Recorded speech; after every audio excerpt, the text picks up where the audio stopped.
Hello.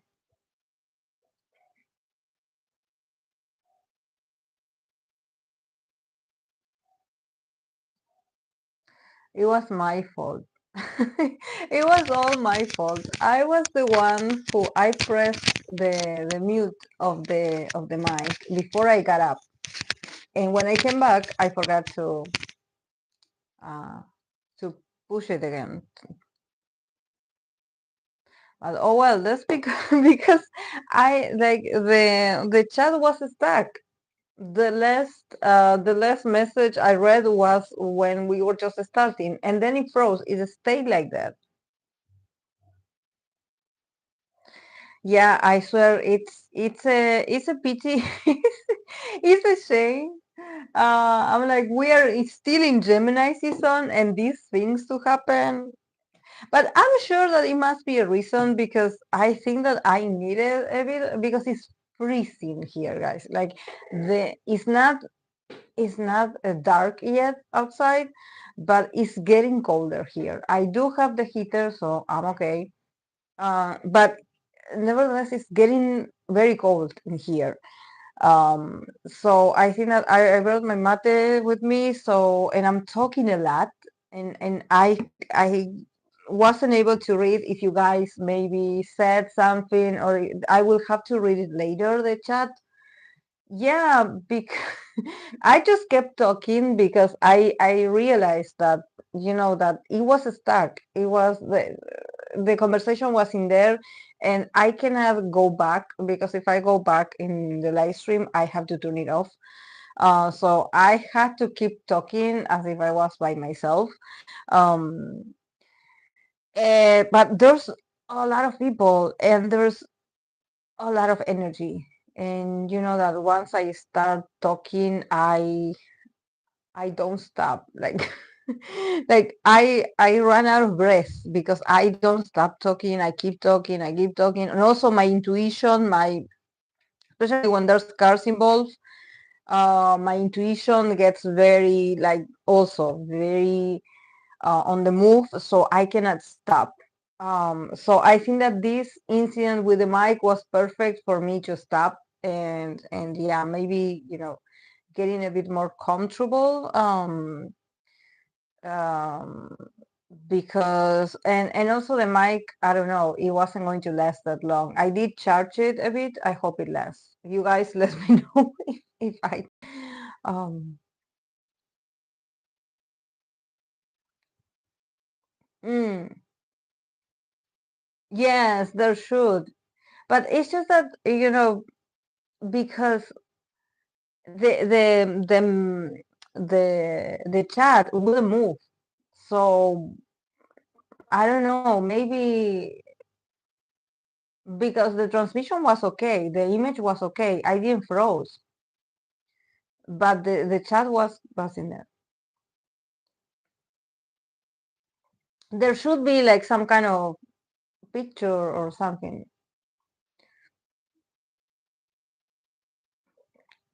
The Taurus Venus of 80s Juno stopped me. Um, until what part did you hear, guys? Because I don't remember when I stopped, when you stopped hearing me. Like when did you hear the part of Jisoo, Blackpink Jisoo? Did you hear that? Mm, mm-hmm.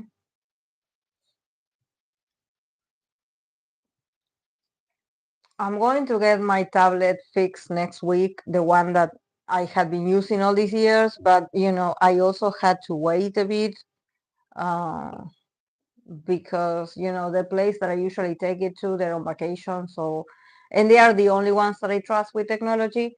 So yeah, next week I'm going to get it, and finally, I'm not going to be so isolated because I cannot trust the phone. Now I realize that all of a sudden the chat wasn't working. Ah, okay. Ah, okay. That's a relief. Yeah, I was the one that made a mistake. I pressed the mute on the mic. But yeah, I did say a lot about about Venus in Taurus. But yeah.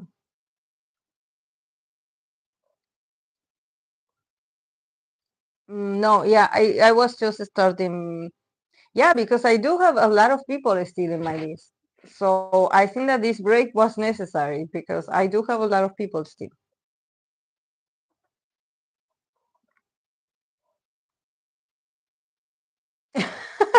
Jisoo wants a hot man. Oh, that's what I heard. I trust Jisoo's preferences. Like I'm so aligned with her preferences. Like I'm like, yeah, if I was rich and famous, I would go for a man like that. But I know that not everyone loves. They all have different.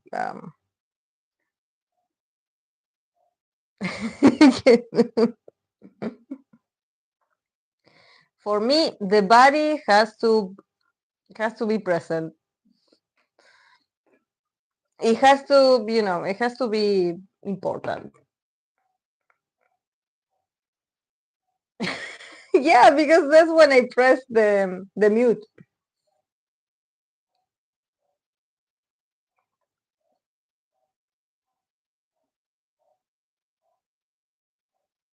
Yeah, because I forgot.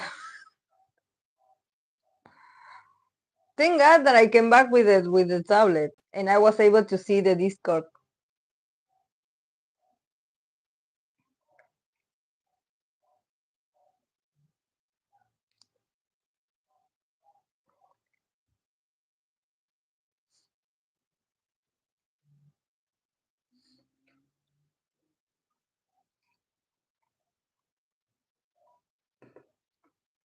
Yes, I saw. It's the first time that I get like a notification for a call. I didn't know. I didn't know that that was a possibility.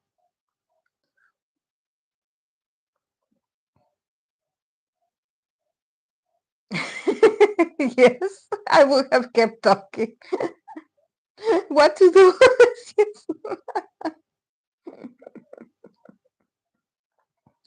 I think that the Toros placements, they hate me. There's something about the Taurus energy that is like, we are not compatible, or um, you are not acknowledging me enough. Like, you have to pause and pay attention. Stop accelerating yourself. Stop and pay attention to what you're doing. And that's, yeah. But yeah, when intuition is working for me, I usually that's why I try to have everything prepared beforehand, because for me, once I am with the tarot, I start like in automatic, and sometimes maybe something random like technical things, I don't see it. um did I ever show you guys that I have this book about Venus naked? Does it show? No, it doesn't show. Is from an Argentinian author. The name is Matters of Venus. I think I did show it to you. It talks about Venus placement. It's really nice. Yes, exactly, exactly. I would have expected that more from the Libra, the Libra part, because I always slander a lot the Libra community. But I love them. I love Libra.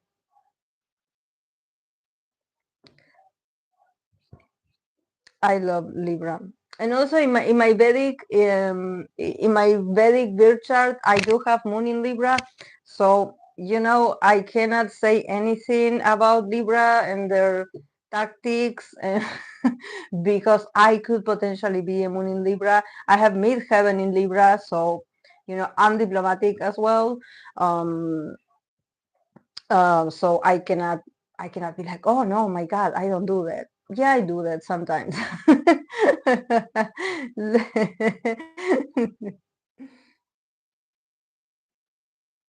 No, it doesn't talk about aspects. No, it's more like basic. It's basic. Like each chapter, yeah, it shows you, like we were talking Venus in Libra. It shows you a picture. It has a lot of pretty pictures, and It only says that it has analogy Venus in the seventh house. That is like, okay, you maybe that also is to take into consideration. Maybe you don't have a Venus in Libra, but your Venus is in the seventh house, so it also is an analogy. um, they show you a bit, how the lovers in the tarot, it could be represent also Venus in Libra. For example, Venus in Virgo. Well, Venus in Aquarius, we have the star card. Look at this Venus in Sagittarius. It's so nice. Venus in Sagittarius, it says analogy to Venus in any aspect to Jupiter, Venus in the ninth house, Jupiter in the seventh house, or Jupiter in the second house.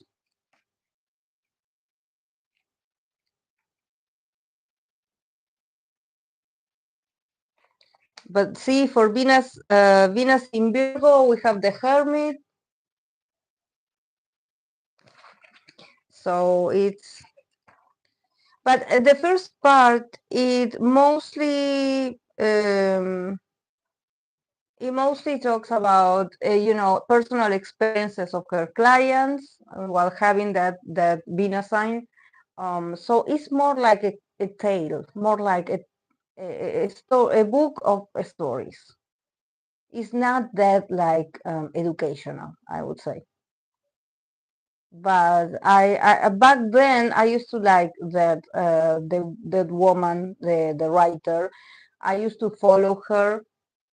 And then she got too commercial. Then she started like launching these kind of books that were like not very like, it doesn't have much information in it. It's just pretty pictures and that's it. So I then she started launching her different designs of tarot decks, and that's when I was like, okay, no, enough. I wanted to learn astrology, not you getting me to buy something. What's the image for Leo Venus, may I ask? Venus, Leo, the sun.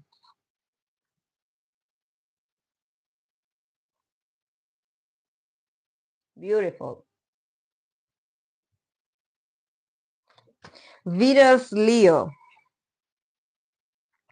the sun, the sun card.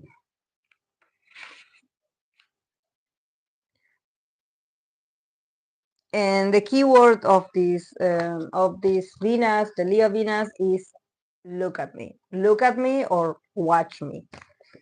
That's the keyword.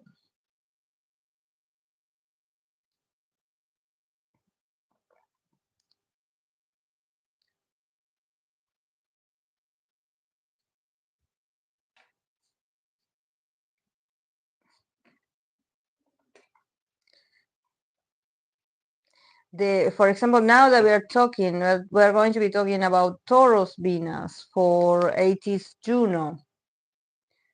Um, in this book, they mention the card of the Empress. That the card of the Empress, like I said, for Venus Libra, it represents the Taurus energy in its massive expression of what it really feels to have that Venus in Taurus. That it for me, in here we have romance, the keyword for Venus in Taurus. So yeah, for me, I think that Venus in Taurus is much more. It's not so much like the Venus in Libra that it's all for like I need you to look at me, or I need you to acknowledge me, or I need you. I need you, basically. I have to have a partner, or I wasn't born to be alone. I need my other half. I need the other person, to feel complete, to feel validated. I love to be in partnerships. I enjoy being with the other person. I feel completed. In the case of Venus in Taurus, I think that is literally all about romantic things, about romance the most. I think that is more about like romance, literally. Like, sometimes nowadays there's a lot of content that people are like, oh, romanticizing my life, romanticizing this part of my life, or this routine that I have. So the word to romanticize, I think that this is something that a Taurus Venus does very well.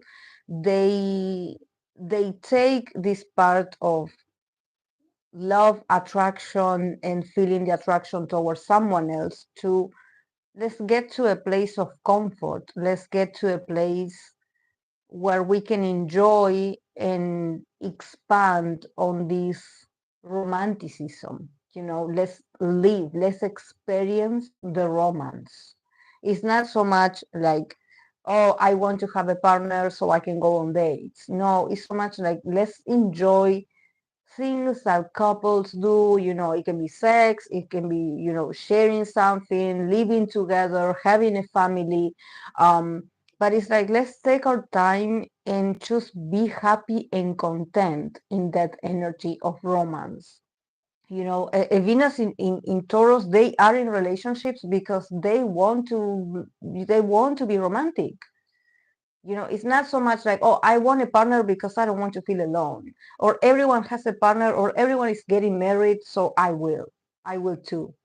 A Venus in Taurus has this very um, strong need of comfort, of enjoying. Um, let's enjoy this slow moment and let's make it last. Let's build this routine of enjoyment while we are together, and let's stay romantic. Let's keep romanticizing this bond, this connection that we have for each other. That's why I often see that people with Venus in Taurus, they are so attractive because they probably are one of these people that they are always taking care of themselves. They are taking care of the details in their house, of the details to even their partners. They take care of the aesthetics of their partners. They are like, this would look good on you. Try this. Oh, let's go here so you can get this done. They are all about, maybe people can be like, oh, it's for appearances, but for Taurus it's more like, um let's not forget that beauty is part of our lives. So let's not get comfortable with the idea of like, okay, you got me and I got you. you know I'm going to accept you in any state. Like Venus in Taurus is very luxurious. They have to feel, they want to keep the attraction alive. They want to feel sensual. They want to feel beautiful. So they're like, we also have to protect our bodies. We have to be healthy. We have to be well fed. We have to be, okay, to be our best, to be our best lovers. It's just that maybe what they promote, like a stable bond, a stable connection, a stable relationship, you will really know. I had experienced this. This is why I'm like, you will really know if a Venus in Taurus person likes you if they invite you to their house for a meal.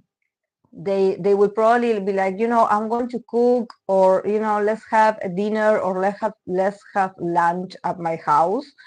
That's They're flirting. In there, in there they're flirting. They definitely are telling you like, I'm attracted to you, and this is why I want to invite you to my house. That also, me as a moon in Scorpio, for me also, the house is something very private, is something very important. So if I open the doors of my house and I invite you in, it's because I really appreciate you. I really I really like you.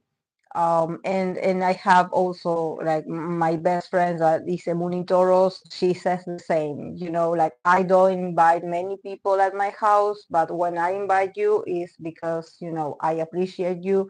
Otherwise, I wouldn't let you in. The house is something that is very important. Is a like a very important um, space. Is a sacred space. So when we let people enter our space, we make sure that those people are people that we cherish, people that we love, people that we respect, and that we know that they will respect us the same. So I think that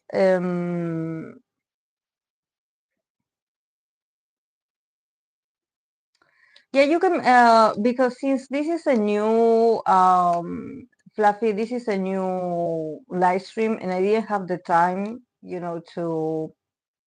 um to set it up with the restrictions. If there's some comments that don't belong, just block them. Or any of you, if you are in there, thank you guys, because it's all K-pop. It's all K-pop. And I already have my list, so I'm not changing, I'm not adding anyone. To me, Venus in Taurus is more sensual and about comfort and possessiveness, more pleasure orientated. Yeah, it's what gives them pleasure, exactly. They will not attend to an event or something that they're like, oh, but everyone is going, and they will probably be like, so what? So if you're someone that you, for example, because this is something that a Venus in Taurus is so nice because they have this stability. They really, you have a great time when you're with them. They make you feel at home. They are very generous, and everything that they do is beautiful. They're very loyal as well. But if there's a moment where you want change, or you want to change in the routine, you probably want to go out more, you want to see other people, you want to go to different events. Probably, being associated with the Venus in Taurus is not, is not the right the right person for you, because they will probably will not leave the house. It's like, they will probably do it to impress you. If they can impress you, they will, yeah, they will show all the traits.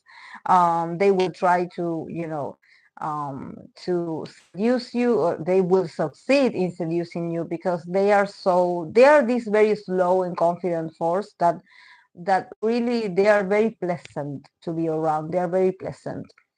But the thing, just like any Taurus placement, sometimes when the more you meet them or the more you spend time with them, it's not for everyone. There's a moment where you probably, I don't know, you want to explore some, like go with them to another event, or you want to do things differently, and they really don't like it.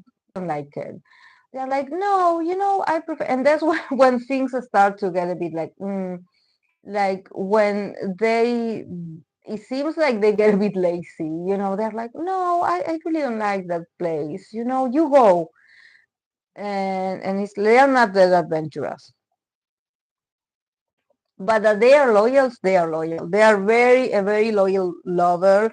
um it's just that, I don't know, sometimes I'm like, are you really loyal, or are you just lazy to go find someone else?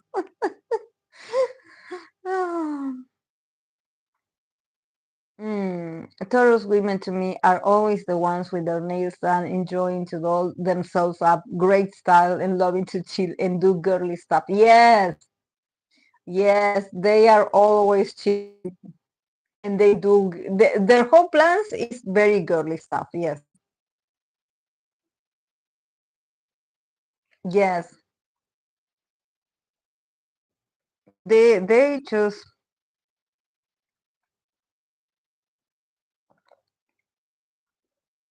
their way.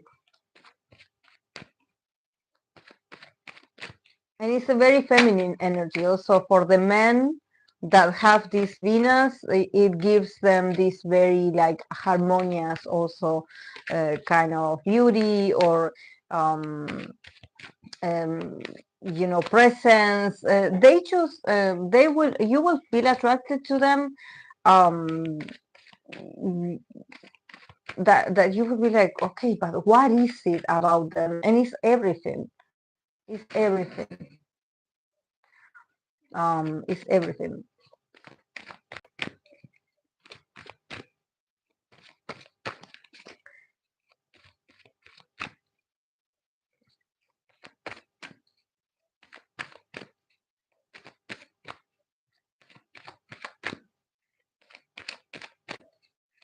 Okay, let's see how 80s Juno works this energy,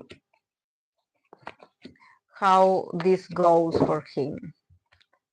Venus in Taurus for 80s Juno. Okay, for him, we start with the Page of Wands. Why do I feel like it's so dark here?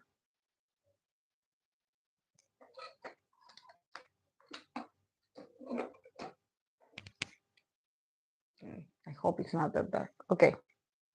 Sorry that I'm moving the light so much. It's just that I cannot find. Oh, okay. 80s Juno. We have, like I said, Page of Wands. We have the Queen of Pentacles, and we have the Knight of Swords for him.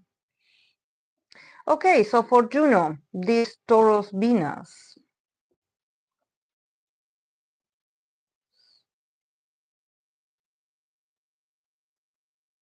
Does he already have a girlfriend?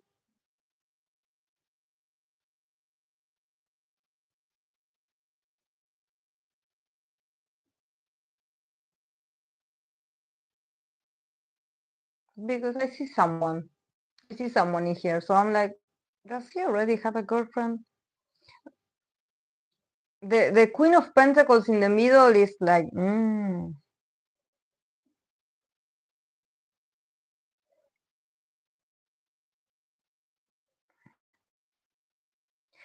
I think that yeah, he definitely has a type. Probably there's something about I don't know if he is like because I know he's an Aries man. So here with the Page of Wands, I can see him like very actively and even in a very clumsy way, pursuing someone from a very young age.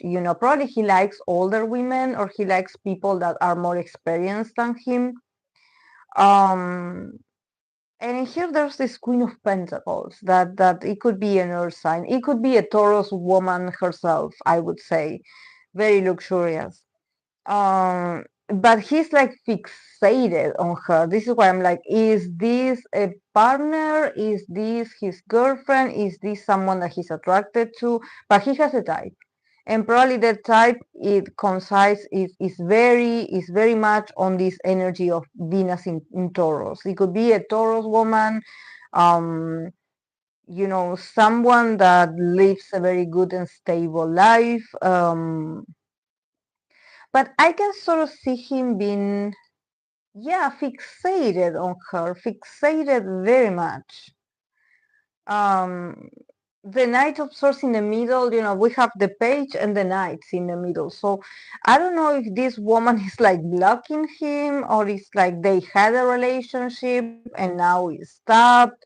And he's like trying to get to her. He's trying to give her messages. He's trying to talk to her. And this woman is very stubborn. This is why I'm like, is this a Taurus woman themselves? Because she seems like she's focused on work.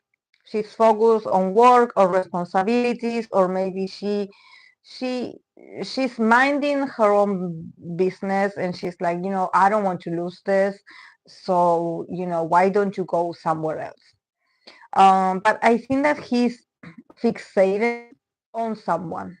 Maybe he's not over this person, or this is like a kind of person that he loves, and that he's so like I see his energy like not giving up on this woman, not giving up and being like, I'm going to keep insisting until you talk to me.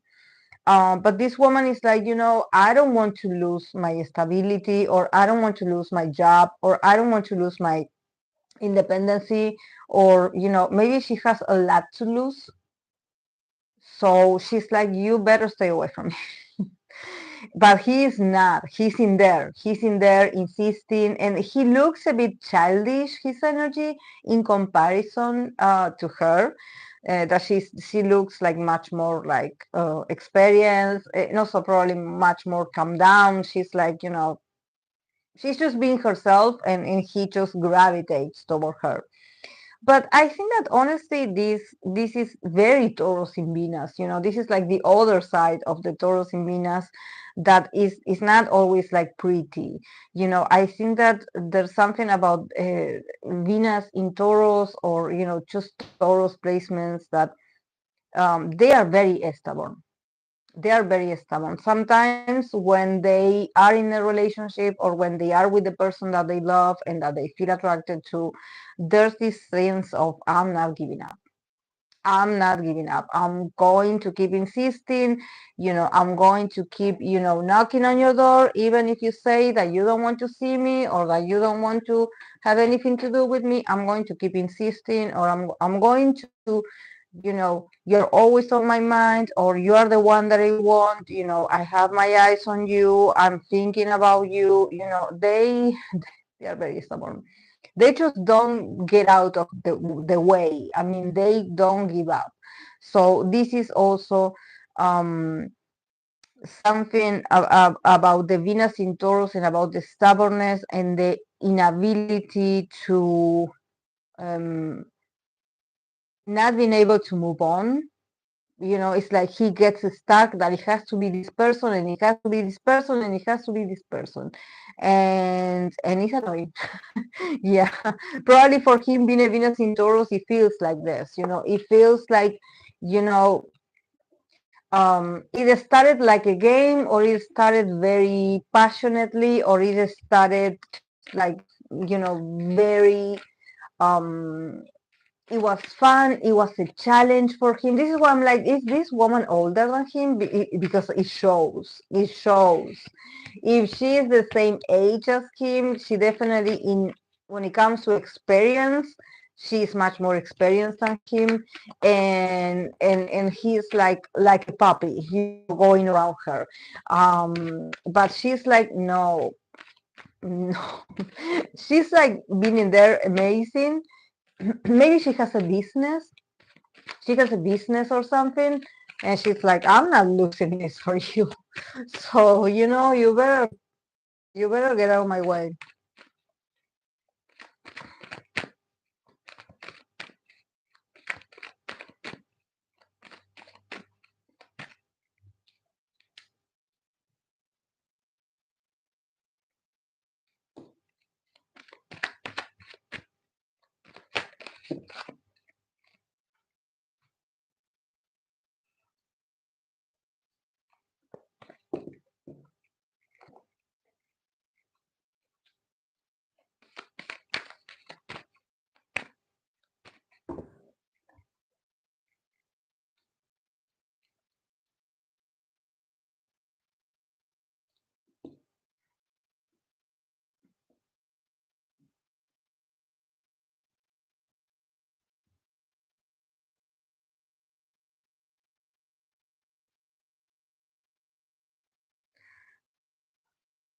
Okay. Okay. I'm going to continue with Red Velvet Joy, Cancer in Venus. Cancer in Venus. And here we have the keyword of birth. Birth. So mother.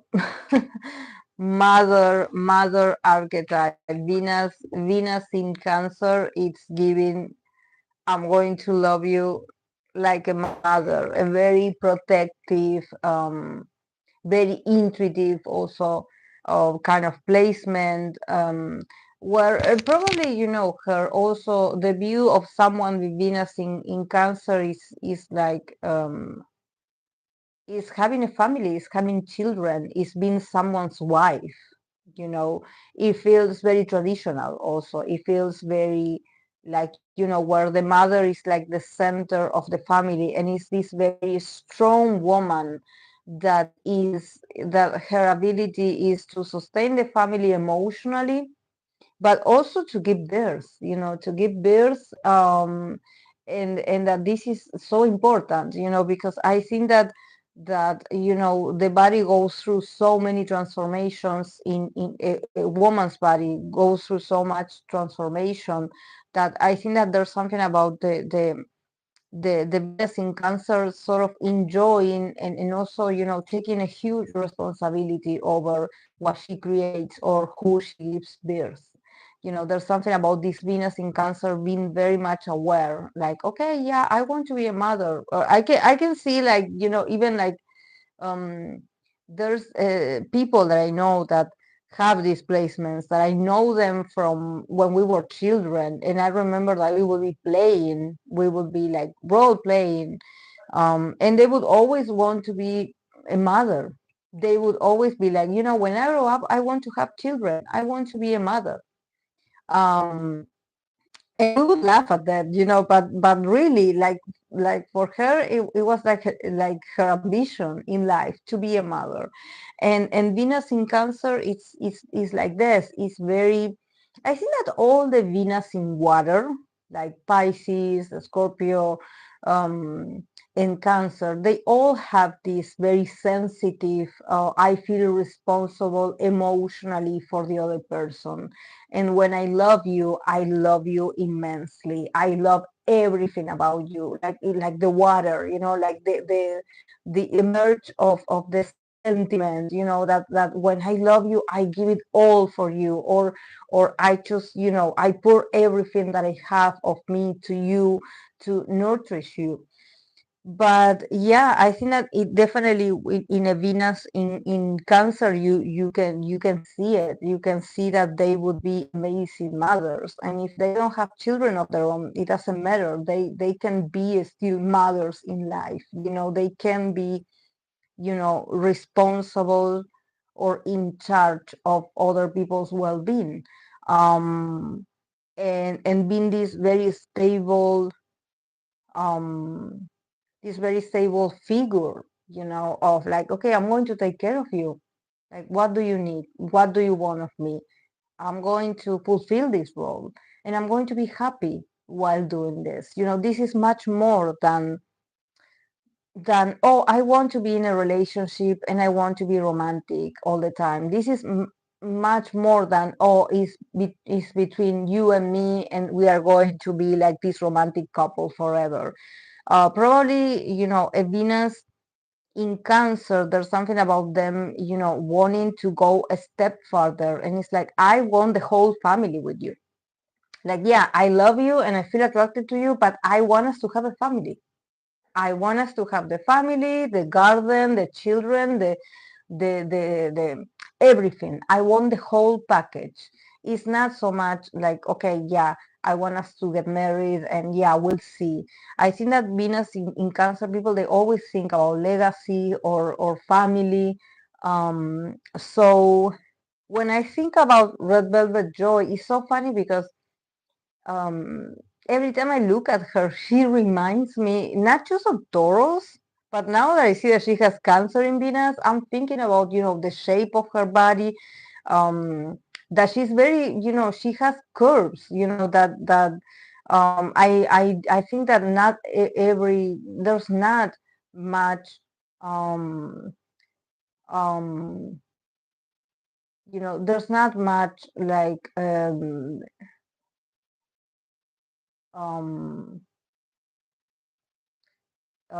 idols that have that shape. Honestly, they are all very skinny. They all don't have, they don't have any curves. But in the case of Joy, and I'm trying to think about someone else, and I don't remember now, but she's the one that reminds me the most of Taurus women and Cancer women as well, with their shape, that is so healthy and that is so, it's like so harmonious that you're like, oh yeah, you could bear life and look beautiful, look beautiful while doing it. um and she's so that, also, like, she reminds me so much of, sometimes I forget she's a Virgo. When people are like, oh, but she's a Virgo, I'm like, when? I swear I forget. That's the last, I would say, sign that I would be like, oh, she is a Virgo. No, no, no. I think that all the placements that she has in Taurus, in Cancer, they are the ones that at least they get my attention the most. Um, so yeah, I don't know. I don't know about, yeah, Mama Joy. Yes. um, I don't know about her partner or who is her partner or who is going to be her partner, but you guys, you have to give Joy the ability to bring life, to give birth to something important, because she's going to be amazing. So yeah, let's see. Let's see.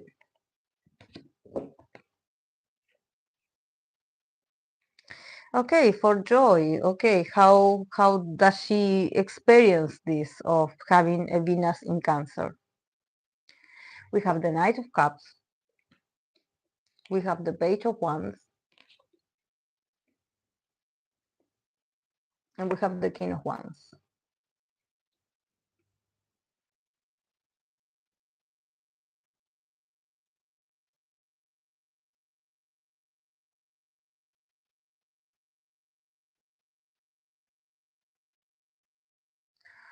Well, guys, I think that my cat, it's, well, I don't know if it's outside.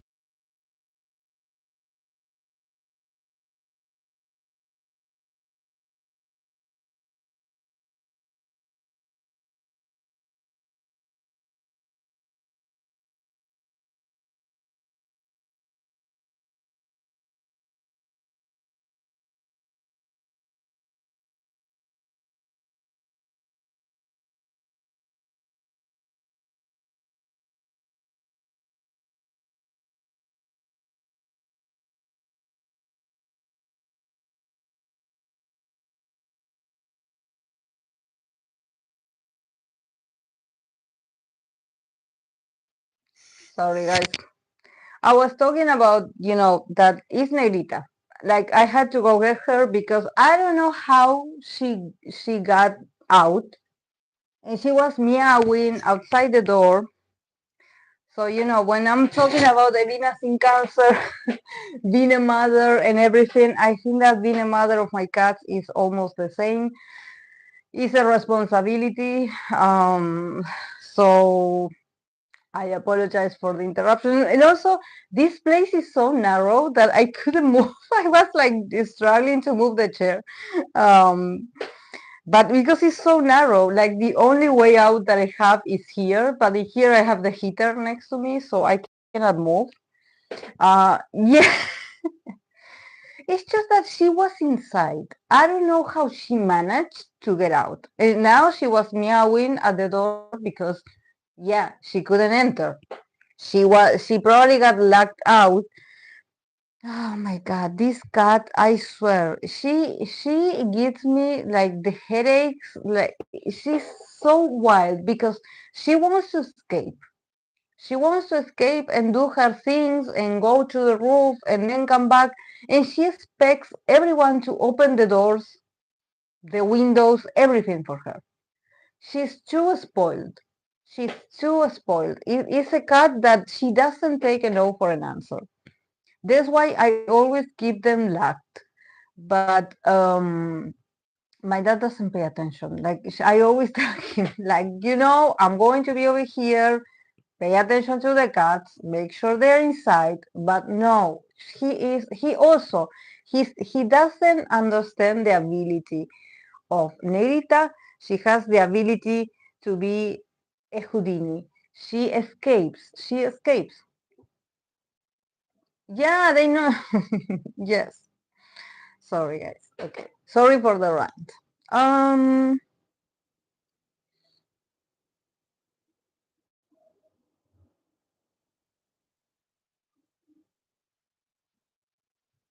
does she have a child already?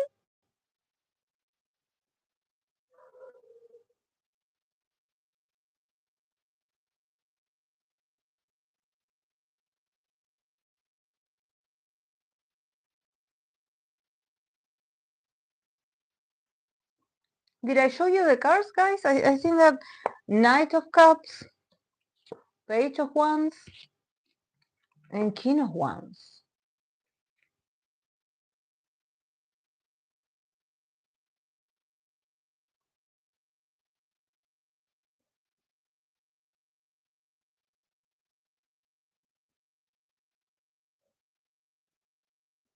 I see it like a whole sequence, a whole sequence of. Yes, I know, but I see a whole sequence of her showing very proudly uh, a son, like it's a son, it's a boy. And then I have this knight, this king of wands in here.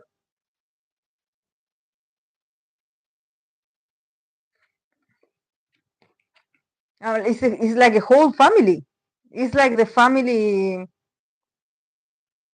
It's like the family all together.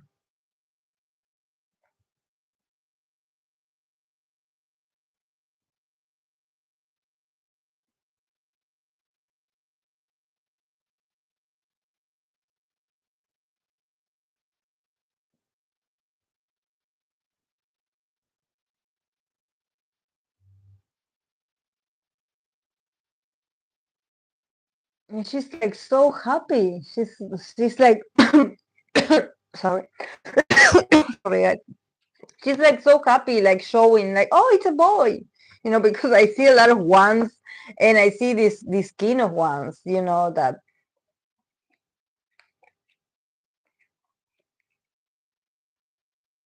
is such a men's world, this world, because she's like so happy because it's a boy.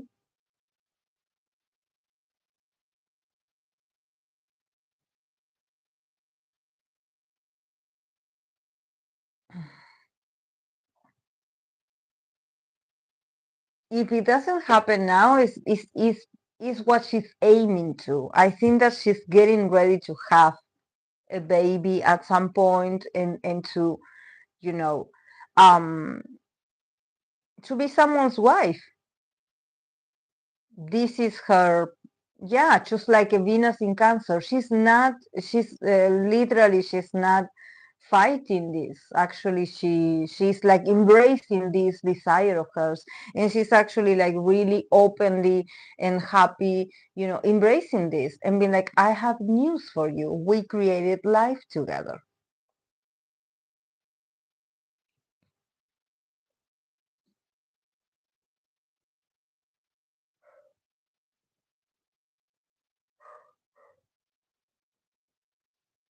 So yeah. Good for Joy. Let's see if in the future we hear about this. But yeah, it seems like she's going towards that.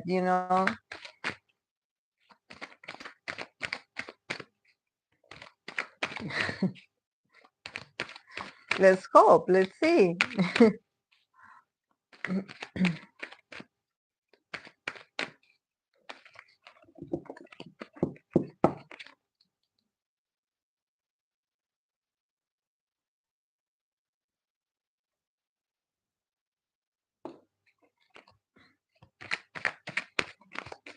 Yes, that's very crazy. Yes. It feels like it's an honor. It's an honor. I'm giving you a child, or I'm giving you a boy. There's something about the baby being a boy that is so important.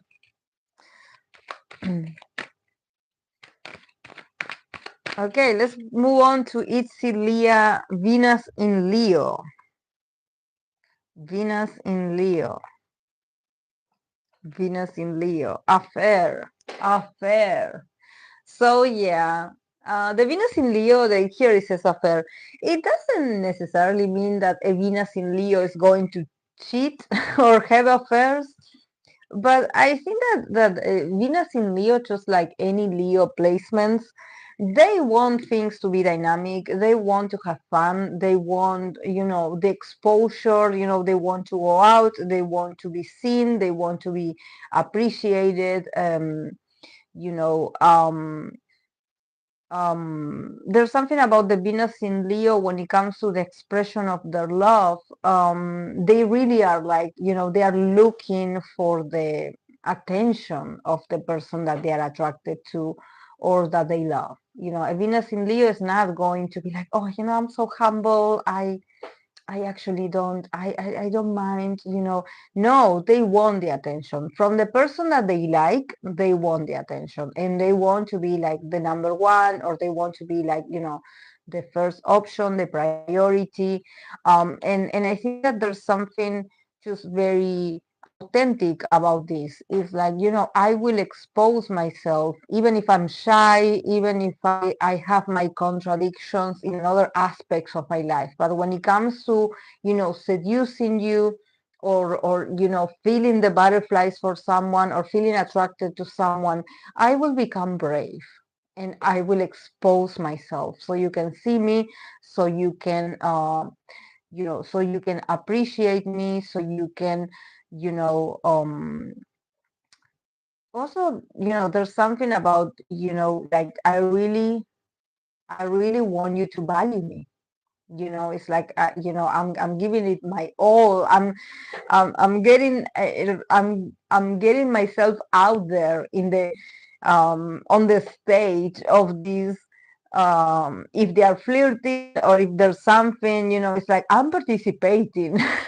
I'm playing my role here. Please pay attention to me. Don't leave me dancing alone. I think that the worst thing that you can do to a Leo Venus is not pay attention to them, is to ignore them. Or maybe, if you initially paid attention to them at some point and then you stop doing this, that's when, I see the keyword here of affair, that is like, I still want attention. So if you cannot give me attention, I'm going to look for the attention elsewhere. And this doesn't mean that that you will engage on an affair. It's more like, you know romanticism or relationships is supposed to be fun.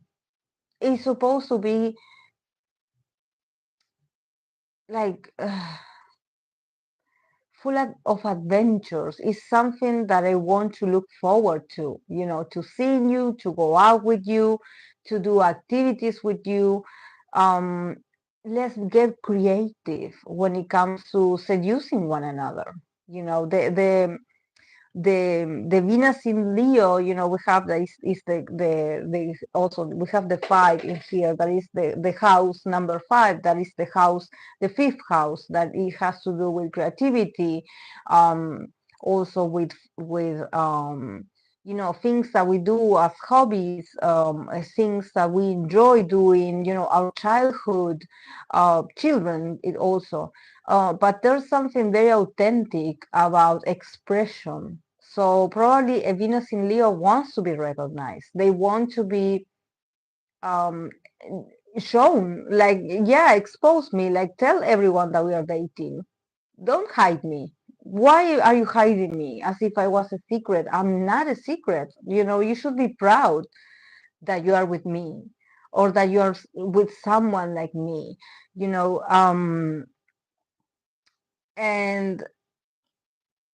and and I think that, yeah, the worst thing that you can do is not to give them that, not to make it fun. mm, I think for me personally, it's not about attention, but having that playful banter, passion, and fun, and daily joy. Yes, exactly. I think that is about that. It's like I don't have to look for fun elsewhere. I don't have to go and look for, I don't want a boring partner. I don't want a boring partner. And also I think that we also have to take into consideration that a Venus in Leo will also provide a lot of fun and dynamism in the connection. They are the ones that they will probably come up with an idea like, oh, let's do this. Let's do this. Our relationship is going to improve, or we are going to, we are going to be better, or we are going to communicate better, or we are going to be more satisfied and happier if we do this together. So how about we do this together? How about we sign up for this? So they definitely need that dynamism, and if they have a partner that doesn't have the initiative, at least have the enough love and respect to be able to be like, oh, okay, I recognize this. You had a great idea. Thank you for doing this for us, because otherwise I wouldn't have like come up with the same plan. So thank you. I acknowledge your effort for making this fun. I wouldn't have been able to do this without you. Venus in Leo, just like any Leo placement, they need to be recognized. They need to be recognized for their efforts, because they really, when they love someone, when they feel the attraction towards someone, they will do things to get closer to the person. And they will be like, I have this idea, how about we do this? So they really think and plan a lot to give you a good time. So it would be very positive if the other part would also acknowledge this, and do not take a Venus in Leo for granted. Please do not take them for granted.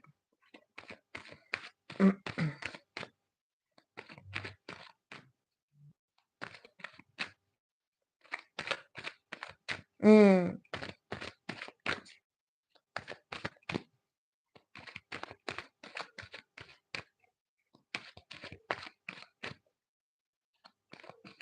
We do need a lot of more Leo Venuses, because sometimes relationships get a bit boring, and you don't do notice the how the monotony. You do notice it.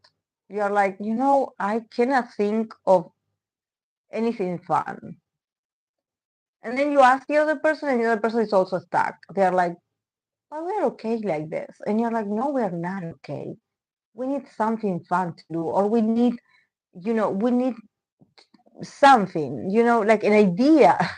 And the idea, the creativity runs out, it escapes you. So so Leo placements um are very useful in that sense. They do have the answers. They know. They probably have a list already of places and activities you can go to.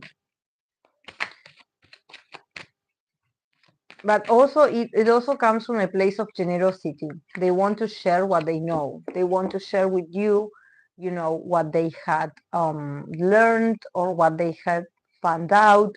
So they are very generous with the people that they love. So this also, it needs to be acknowledged.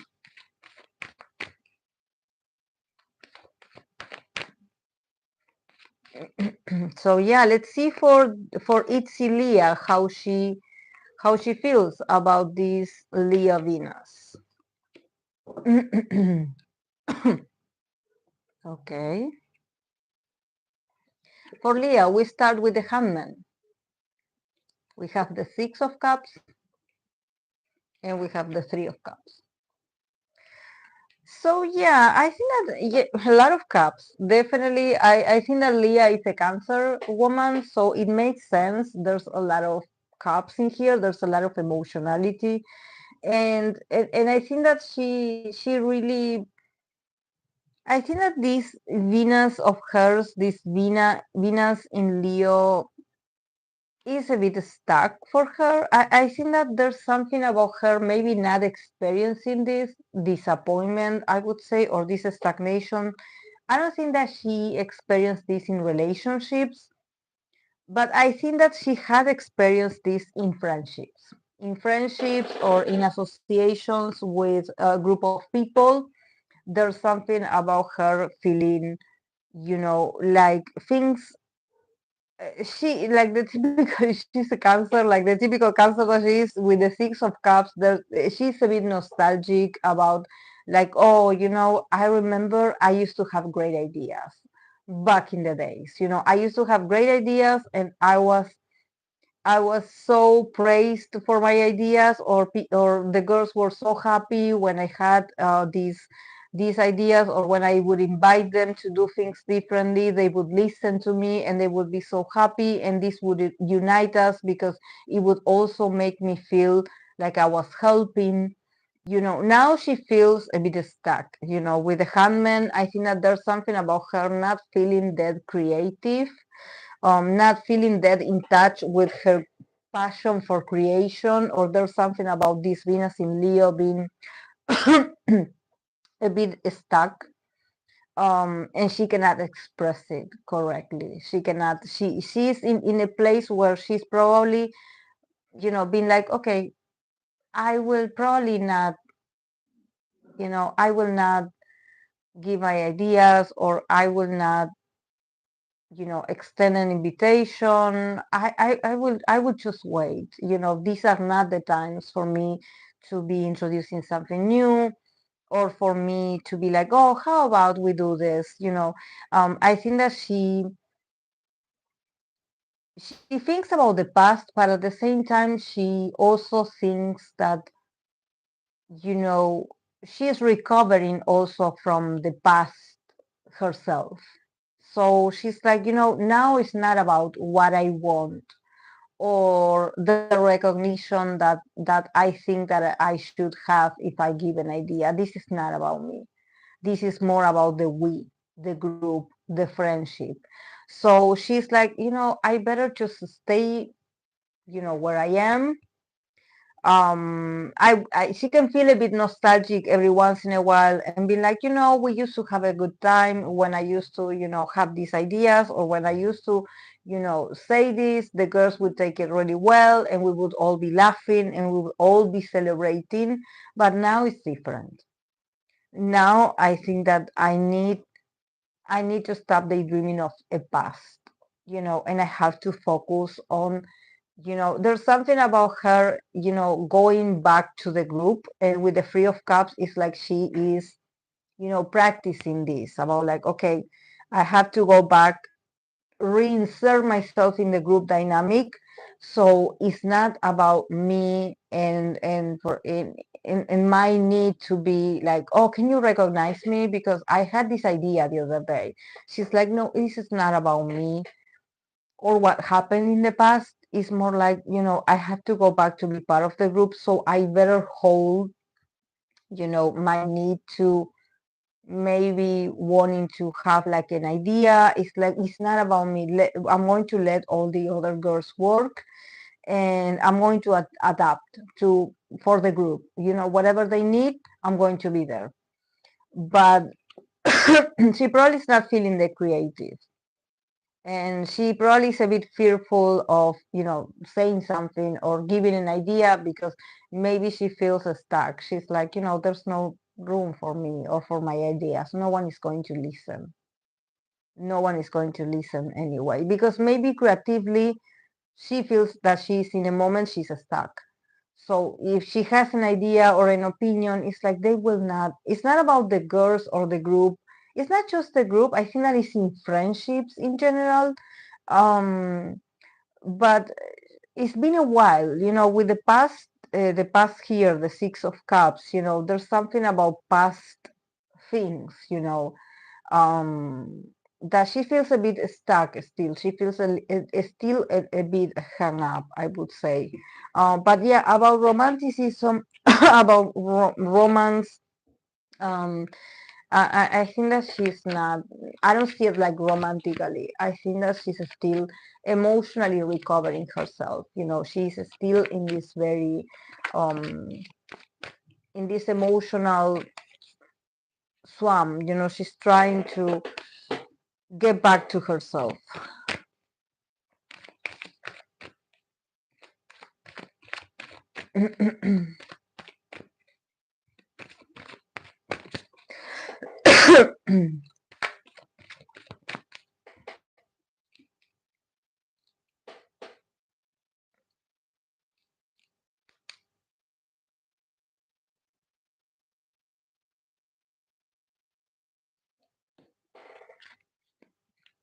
Okay, I'm going to continue with Venus in Virgo. Venus in Virgo for NCT Xiaotun. And here we have Venus in Virgo, discrimination. That this is for NCT. I type, yeah, I type NCT Xiaojun, but actually it's Wavy Xiaojun. But yeah, he also is NCT as well. So yeah, for Xiaojun, he's a Virgo Venus. So yeah, it's very nice. I do like this Venus in Virgo. It's very nice. I had two options. I had Xiachun or I had Mark, and you know that Mark usually gets the hermit and the celibate. That I often use the word with him, but I hope that when I read for him in the Leo season, he will be not celibate anymore. I hope so. I hope for him that he can find a beautiful love. I really hope so. Because he's a very hardworking person and I think that he deserves to know love and romance. Um, but yeah, sometimes when I do have for Mark, I do have, the Hermit. In this book, actually, this book that I have, when we see the Venus in Virgo, there's the image of the Hermit. There's the image of the hermit and there's also the image of the high priestess for Venus in Virgo. This is like the hermit, and Venus in Virgo is also associated with the high priestess. So it's about you having the knowledge, you being very smart, you being very studious, you being very knowledgeable about a lot of things, but you probably are in a period of reflection and in a period of you getting to know yourself, very private, very um, um, it's a period of you analyzing maybe also your options. This is why we have for Venus in Virgo, we have the keyword of discrimination. So I think that it's not like a Venus in Virgo doesn't have the possibility to be in a relationship, and it's like, oh, they will be single forever. But if they would be single, I think that there's nothing, a Venus in Virgo has a lot of things to do mentally. And so this is why when we think about the hermit and we think about the high priestess with their books, with her books, with her knowledge, her recollection of knowledge, everything that she knows and she doesn't say, these are archetypes that are very studious. And I think that they know themselves, and this is why we have the card of discrimination, because for a Venus in Virgo, it's not that they don't have options, that they are single because no one loves them or no one wants them. I think that is in the contrary. They probably do have a lot of options and they feel a bit overwhelmed about the process of having to choose someone, and this is why, because in here we see, this damsel with all these butterflies around, that is like they're all beautiful, they all have potential. I do see the potential. I do see, they're all very beautiful, shining. So I don't know if I want to choose, if I want to choose one of them, like I need my time, I need to analyze, I need to discriminate between my options. So it's a time.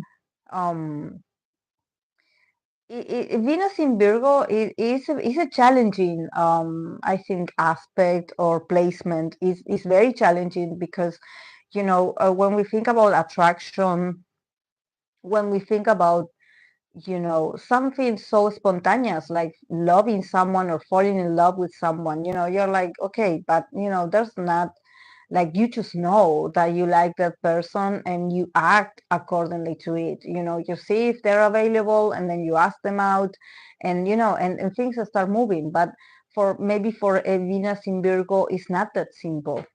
For them it's not so much like, oh, okay, can I get your number, and can we talk.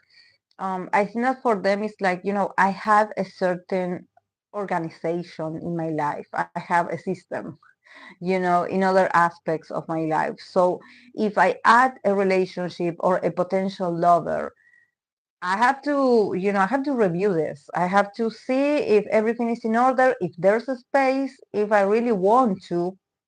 I have to study all of this. I cannot just be like, okay, I decided I'm going to be in a relationship from now on.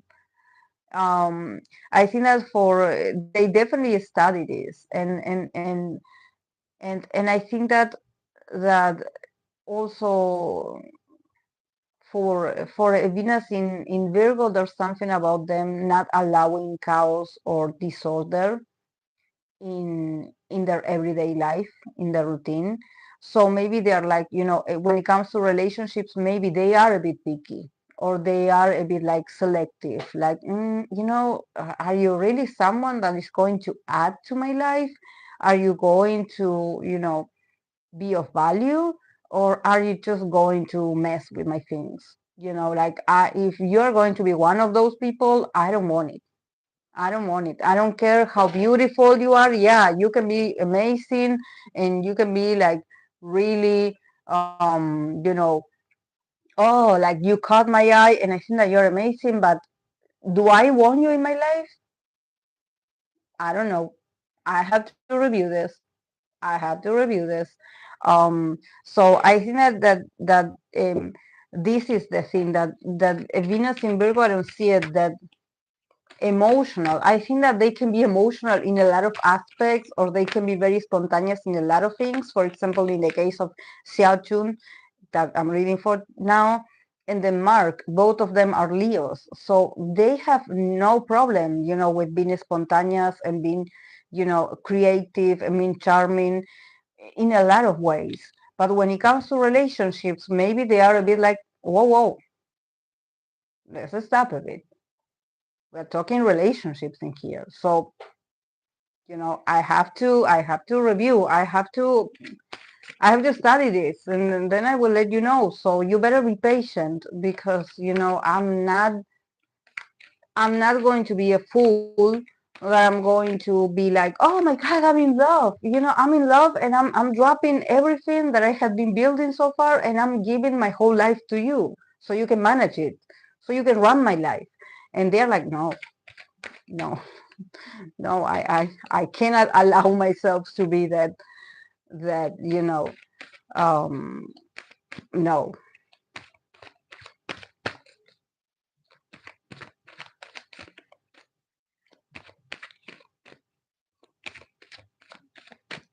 It's like, please don't come to my life to bring chaos. Please don't come to my life to bring chaos. Okay, for Xiaojun, the cards flew. How does he experience his Venus in Virgo? Xiaojun.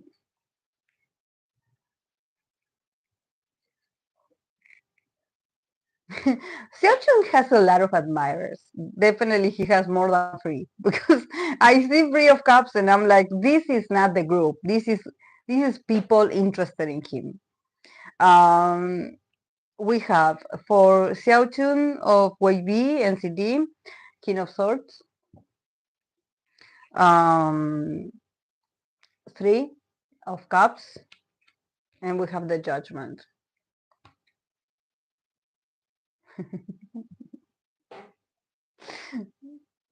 He's tough. He's a tough cookie. He's a tough man to impress. He's tough, so tough. The King of Swords is giving me that he puts you to the test, like mentally. He's like, are you smart enough to be associated with me? Like, if you are immature or if you're someone that you have no purpose, that you haven't finished your studies, there's something about him just being very straightforward and logical. And also, he's very intelligent, so intelligent.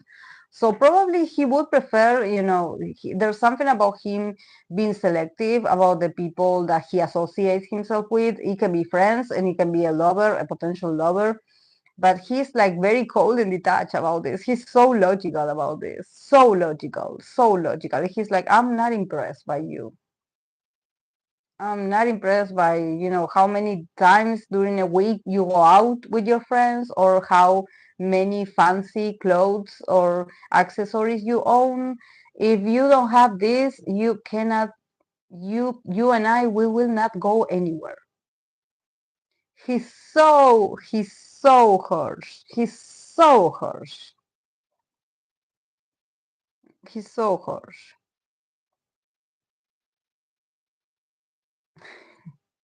And also the Three of Cups and the Judgment. There's something about the nightlife as well that he's like, are you one of those people that go out every night to drink and everything, and you spend all your money in drinking with your friends and your coworkers and everything?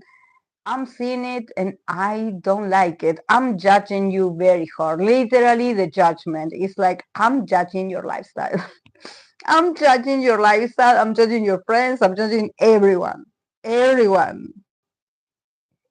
He's so tough. He's a tough cookie. But nevertheless, despite him being judged, him being judgmental, um, he has a lot of admirers. I see three women in here. I see three women. Three women. I don't know if they're all part of the same group, but three women are all in love with him. They are in love with him. They are infatuated with him.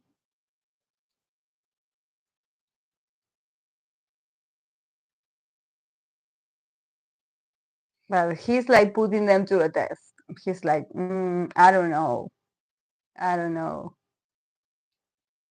I don't know. It's just that maybe the people that he sees, maybe people of his age, there's something about them living for appearances, especially on social media. With the Three of Cups is giving me like when you go out, and everything that you post is about like when you went out, or if you went to buy something expensive. Oh, because I went to that store and I got myself a Louis Vuitton bag, and very, very people that base their whole personality on luxurious brands, on like, oh, I'm consuming this brand, or I'm here with my friend at this place that is so expensive or is so cool. And he's like judging them because he's like, that's not a real life. That's not something of value. That's not something that you should show off and be like, oh, I'm so proud. Like, you could have another perspective, another, maybe, you know another ideals, maybe. And he's like, your guys are so fake. I'm sorry. I'm sorry. All about appearances. All about, yeah, we are best friends, or yeah, here I am with my friends, and maybe he knows these people. He's like, your guys are not friends. You guys are not friends. So he doesn't buy the, maybe what people show online, or how people maybe they are like, oh, they are ostentatious, they are showing off a life that they don't possess. And he knows about these people that probably they are very interested into becoming friends or getting closer to men like him, like idols, or famous actors. So these are like, I would say, like even like gold diggers, um, people that spend their whole days on the shopping mall, you know, because they don't have much to do. So he's like, for me, give me a woman of intelligence. It doesn't have to be with like, oh, okay, like, what kind of degree do you have or how many diplomas you have. It's not about that. But he's like, I see with clarity who you are, guys. I see with clarity who you are. So I don't find it cute. I don't find it cute that you pose like this, that you show yourself this way.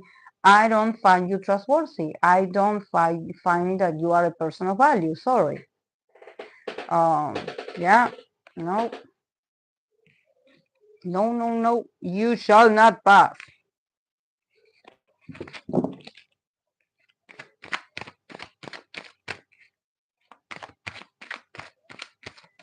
Mm, yeah, he's like, I see you guys, and I'm not impressed. I'm sorry. I know you're kind. There's something about him being like, I know you're kind. I know what you're doing. Could it be gold diggers? Gold diggers? Like these are women that they are very obsessed with celebrities or idols, or and he knows.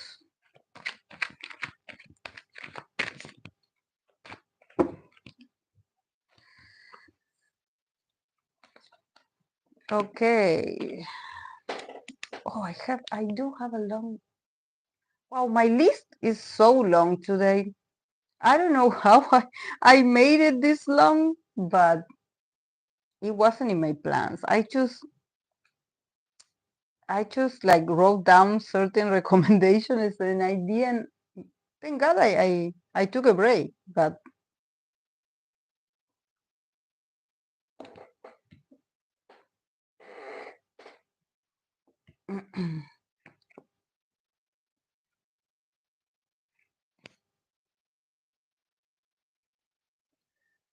mm-hmm,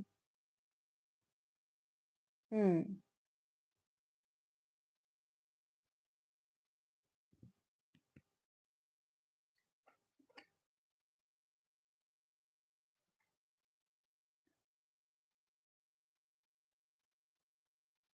Okay, I'm going to continue with Cat's Eye Lara, that she's a Venus in Sagittarius. And in here we have, Venus in Sagittarius. And the keyword is flirtation, flirtation, flirtation. So yeah, just like any Sagittarius, like for me, Sagittarius placements makes me smile. I think that they are so fun. They are so they are like this person here. He will bring you, he will sing to you, he will serenade you. Um, so charming, so charming, so like, let's go for a walk, let's go here, let's go there, let's do this together, let's meet each other. Everything is a possibility with the Venus in Sagittarius. And I think that with the card of flirtation, I think that for them it's like an adventure, literally. And I think that they are very spontaneous about this. The people that I met that have Sagittarius Venus, they are so free spirit in that sense. They are not like chasing people. Like they are not um thinking like, oh, I have a type and there goes my type and I'm going to go. And I think that Sagittarius, what I notice about Sagittarius Venus is that sometimes they end up, having something with a friend or with someone that I think that they are the ones that are stalked. I think that they usually attract people that are very fixated on them, and because they are so nice and they are so like fun, they are the people that they will be like, yeah, you want to come to my party, yeah, I will invite you. Oh, you want to come over to this event that we're going, yeah, come, even though I don't know you, but yeah, if you want to join us, you can. There's a very friendly attitude, a very open attitude, very spontaneous. So this is why when we see the card of flirtation, I think that this is just like the Libra placement, just because they smile at you and because, they invite you somewhere, or, they welcome you. It doesn't mean that they are in love. It doesn't mean that they're going to stay.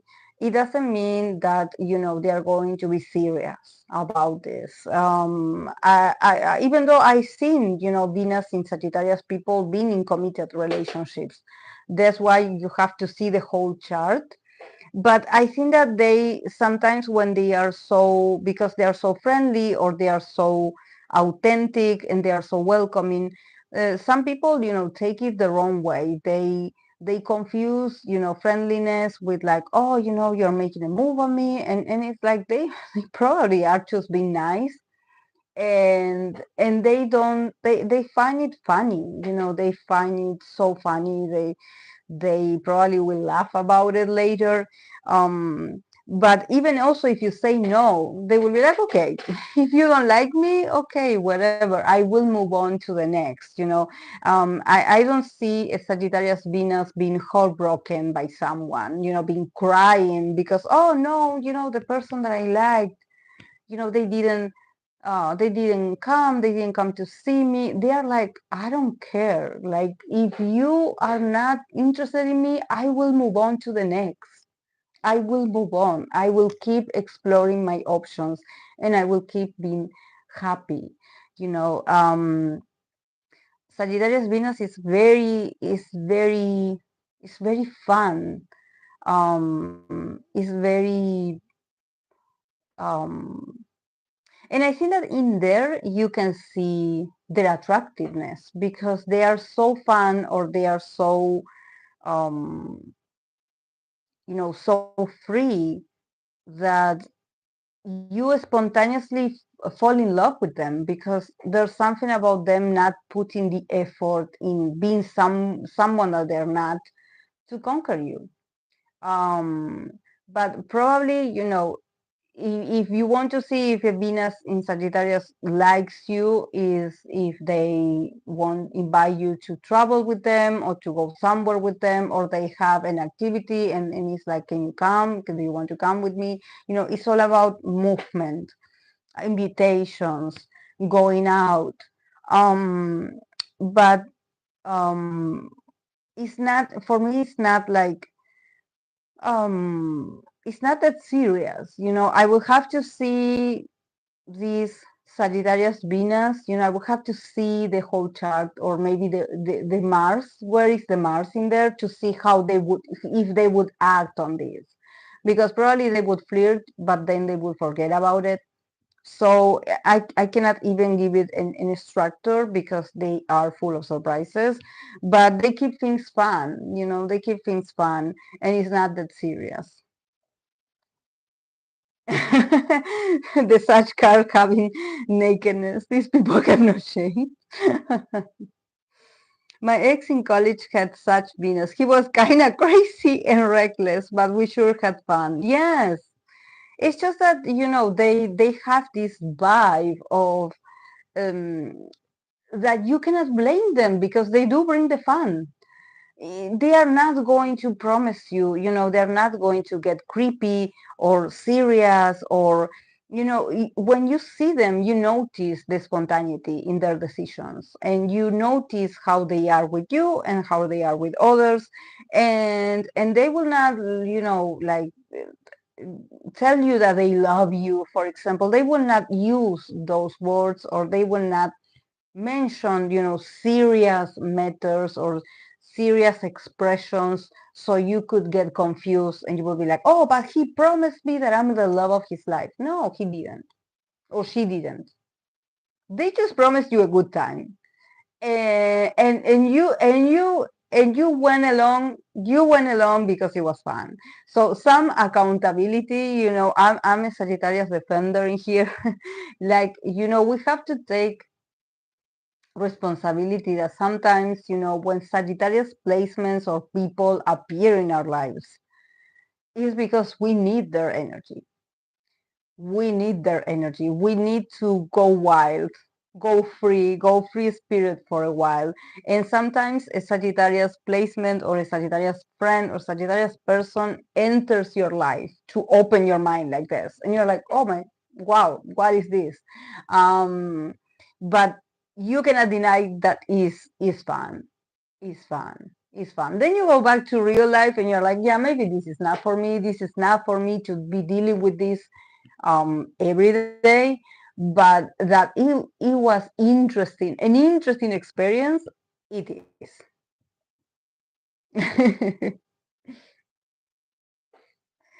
And also the thing that I did notice about being in a group with Sagittarius people is that they make everyone is their friend and they make everyone feel welcome. So sometimes there's something about you feeling like, yeah, I'm just I'm one of many here because everyone loves you and I'm here. I'm just one of these many people. But I like it. I like it that I'm not the only one that is attracted to this, very expansive energy of theirs. The kind of things he'd do, I would tell him, stop, it's crazy, we're going to get in trouble, but he would do it with a smile. And you can help but laugh too and be his partner in crime. Yes, yes, it is so liberating. It's so liberating. It's so liberating. Yeah, it's something that you must experience. Every once in a while, you must experience that because it doesn't have to be that serious. It doesn't have to be all about like, okay, what are we? What are we? Do you love me? Like for me, like I would prefer this Venus in Sagittarius instead of, I don't know, um, I don't know, like a Cancer Venus asking me about, do you want to have children? How many children do you want? Like, no, I don't want to have children. I'm no, I don't want to get married. So obviously that is such Mars, Mars, not Mars, Sagittarius Venus is not for, the people that are a bit insecure or that they have, their their doubts, and they need to feel like I'm the only one, or you definitely you have to assume the truth is that you are special to them, but probably you're not the only one. But yeah, let's see how this member, Cat's Eye Lara, uh, um, how she experiences this Sagittarius Venus. Who is Lara? I always confuse them. Who is Lara out of all the? Because I remember Daniela, I remember. There's another one. There's Megan. Who is Lara?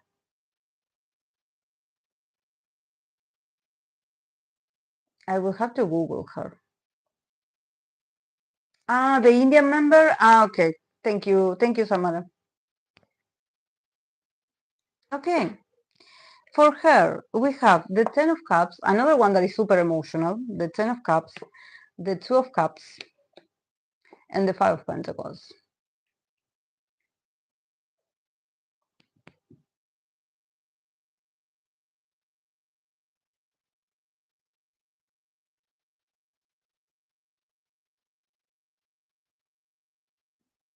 Yeah, it's so it's so interesting. I don't know what sign she is, but I think that it's tough for her to have this Venus in Sagittarius because she wants commitment or she wants an intimate connection or she longs for a connection. She longs for a relationship. And with the Nine of Cups as the first card, there's something about her, this Sagittarius Venus, or yeah, the influence of Sagittarius, she probably acting very brave or acting like she's very, like Sagittarius energy, that she's very optimistic about, attracting people, and that she, maybe she has also a lot of, I don't know if she's tall or, large in body, but there's something about her, being seen or perceived like very confident. There's something about her, maybe being beautiful, being attractive, really having, this strong presence and very magnetic, and just smiling and just being like, when you want to be like the cool kid, you really are like, yeah, I'm amazing, yeah, I'm so attractive, or everybody wants me, or I'm a lot of people's best friend, I'm so cheerful, I'm so confident, I'm like, yeah, I'm like fulfilling my dreams, I'm so, so independent, but she wants a relationship, and she probably hasn't been very successful at it. A lot of unrequited love, a lot of unrequited love. And I think that maybe this Sagittarius Venus is like stopping her from giving room to that pain, because the Two of Cups and the Five of Pentacles is literally no one chooses me, in love, in romance, or maybe, the person that she liked doesn't like her back. So it's about unrequited love, and feeling like, okay, every time I put my eyes on someone, that person is not. So probably she has to, put on this Sagittarius Venus vibe of like, yeah, it's so cool. We are best friends still. We're friends still, and everything is cool because I'm satisfied. My life is going so well, and I'm so positive, and everything is. I'm so happy right now. Because life is great. I have everything that I want, but there's a bit of rejection. She feels it like, I really want an intimate connection. you know I want the other part to see me, and I cannot, when you cannot find the other part because the other part probably left.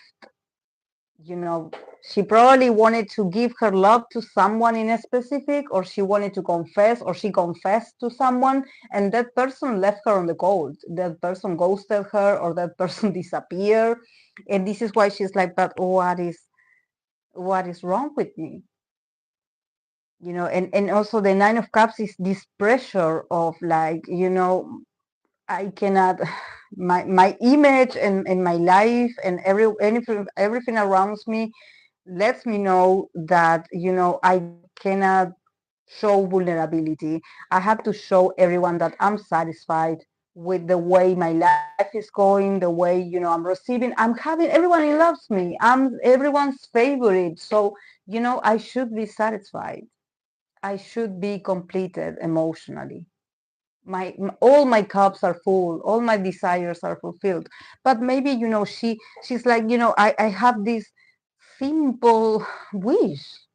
I don't want everyone's cups. I don't want everyone's love or randoms people love. I want a love for myself, an intimate connection. I want someone to see me for who I am. And so far, she hasn't found it. So she's probably, she's been hyper positive because she's like, I don't want to cry, or I don't want to get all sad, but it's been tough. It's been tough.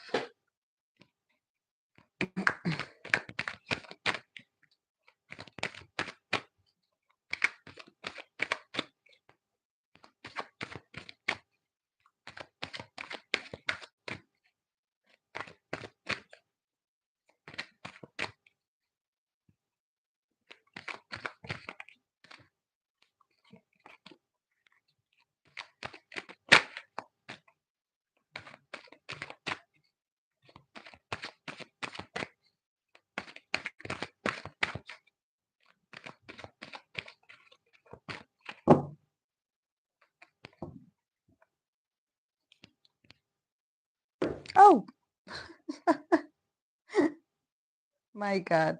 I drop my mate. Oh my. Talking about Sagittarius energy. See, I always become clumsy.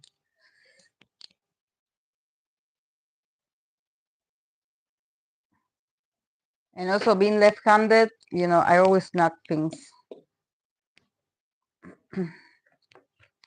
The world is against me.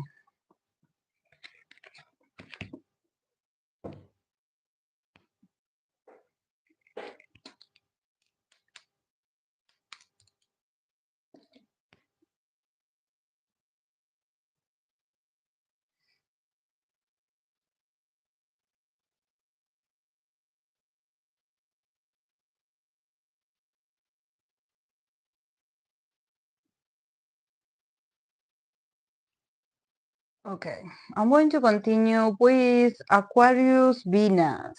Aquarius Venus for Moonbule of Mamamoo. Moonbule of Mamamoo. Moonbule of Mamamoo. She has Aquarius Venus, Venus in Aquarius. And in here we have detachment. Detachment.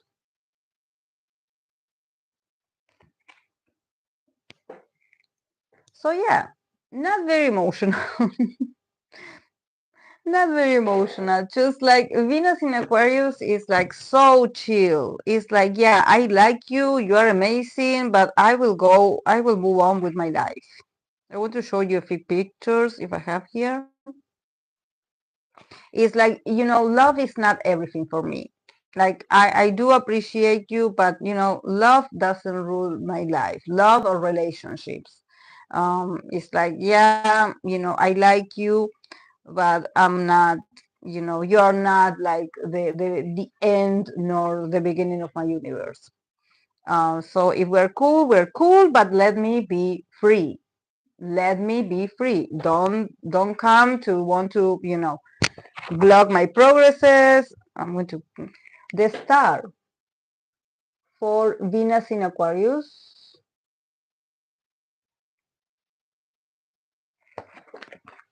Let's see if I. It's just that the star card is always naked, so okay, yeah, another one that is naked. Oh, Venus in Aquarius, and then also there's another picture of the tower. She also, um, I think that she associates also the Venus in Aquarius, in with the tower,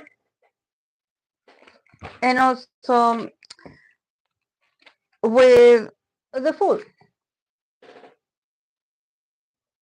It's like I will shatter your hopes of this being romantic. It's like I will crush it. I will crush your hopes for us to be romantic, for us to be romantic.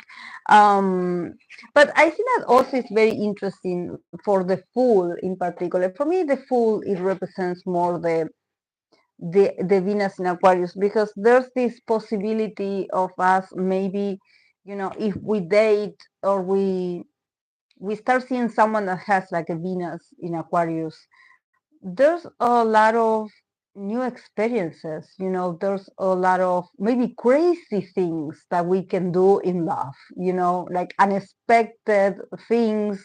Maybe when we meet this person, they are unexpected.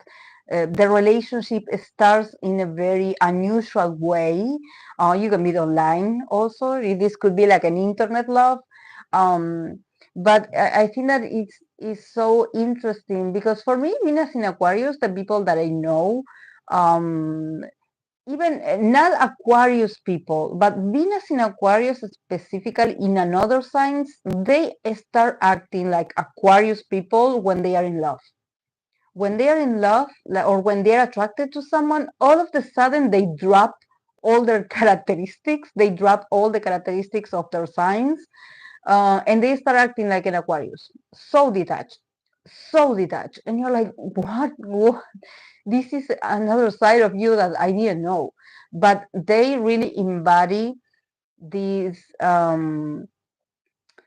I think that there's this breeze of new air in relationships. They don't like labels.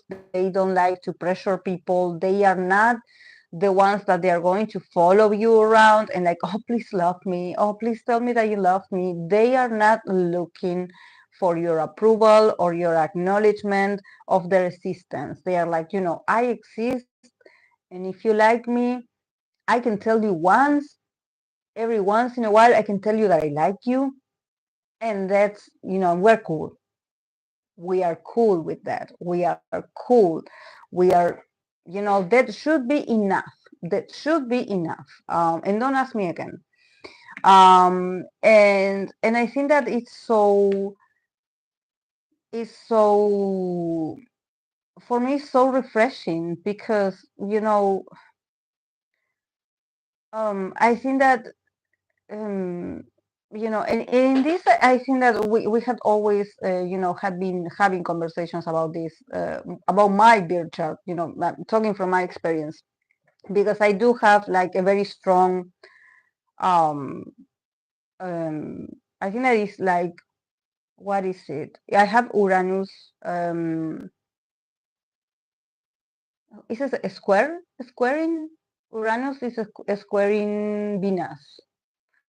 and and even though I'm a Venus in Pisces, I always felt like a Venus in Aquarius, always. And since we don't know my correct birth time, um, it was rectified. I always felt like either it's because I'm an Aquarius rising, it could be also, but for me, I've always felt like a Venus in Aquarius because for me, I'm like, I don't have to remind you every day that I love you. Like, if I'm with you, that should be enough. Like, I'm not into sentimentalisms. And I don't like when people push me to, especially people that know me from a very long time, that they push me to be more expressive. I like, oh, you should be more expressive. You're always so cold. You should be more expressive. And I'm like, well, I'm with you, aren't I? Like, I think that that always my personal processes in relationships have been experiencing this kind of liberty or independence when it comes to like our relationship is going to be fine. I can go and live my life independently, and you will be fine. I don't have to sustain you. I don't have to hold your hand 24/7. You are going to be fine. And I had dealt with a lot of insecurity people, insecure people. And then I realized, I was like, why am I always the bad guy? And that's because I always had to reassure them of, of a feeling, of the feelings that I always felt. Like I never felt like I wanted to cheat or I wanted to see other people. I've always been very conscious about like, okay, yeah, I'm choosing this person, I'm dating this person. So yeah, it's this person. For now, it's this person. I never felt the need to lie, or I don't have the willpower nor the time or the ability to lie. So, but sometimes I've always felt like, oh no, but you never tell me how much you love me, or it's been a while and you never let me know, and you're always so cold. And I'm like, I'm cold. I'm still here. Like sometimes I've always felt like this. I always felt so strange because I'm like, there's a lot of people that they claim, they tell you 24/7 that they love you, and they are cheating on you. And they bring you flowers, and they buy you chocolate, and they buy you amazing gifts, and nevertheless, they have another whole family outside of you.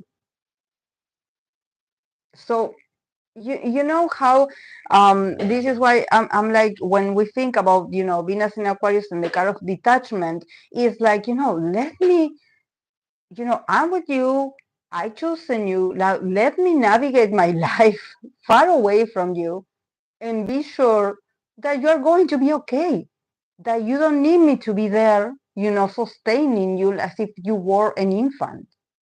So this is why I'm like, I value my emotional independence. I'm also an emotional person, but I don't invade people questioning how they feel about me, or pretending that they stop everything that they do to reassure me, like, oh, please tell me that you love me. Like, I'm not that person. And I felt very inadequate in a lot of my relationships, because I was like, why do I have to?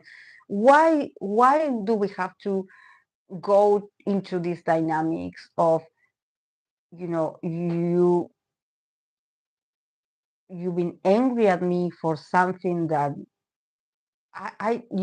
just like the other day that I read for Jenny, and the public and everything. And I was like, Jenny is in this period where she's like, this is what I have to give.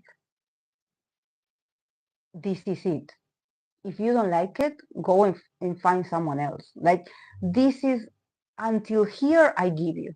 If it's not enough, well, the door is open. Go. I will not stop you. Um, so there's something about, the freedom of a Venus in Aquarius, or maybe it's like, the ability to detach, the ability to not to be like, this is how I am in relationships. I'm free, I'm independent, I'm okay by my own. I don't need you to check on me every 5 seconds. I'm going to be okay. um and this independency, maybe people leave them like, oh, they are cold. Oh no, I love them more, because no, it maybe is their way of, experiencing relationships, like more like an obsessive love story, or obsessive. It's like, we are like friends. This is why sometimes Venus in Aquarius people, sometimes it starts like a friendship, because when you start with a friend, when you start with a friendship, you have a foundation of trust, and that you know the person, you know their history. So that allows you to, maybe if you want to go more intimate, you feel like you have room to expand, and that person is not going to sell you a lie, but I think that um, sometimes it's so necessary, especially we people that we have, a lot of fixed signs, a lot of certain placements that makes us maybe a bit rigid or narrow-minded, or stubborn. Sometimes you need like an Aquarius Venus to be like, yeah, you and I are together, we have fun, yeah, I like you, I love you, but let me do me, let me have me, like.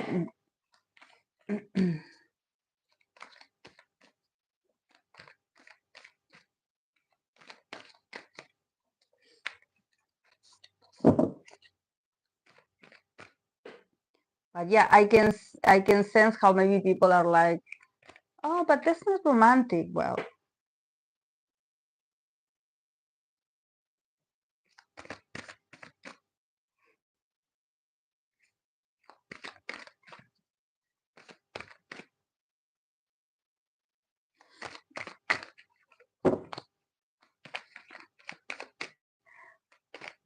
I always feel like I'm not romantic, or I'm not romantic enough for the standards of other people.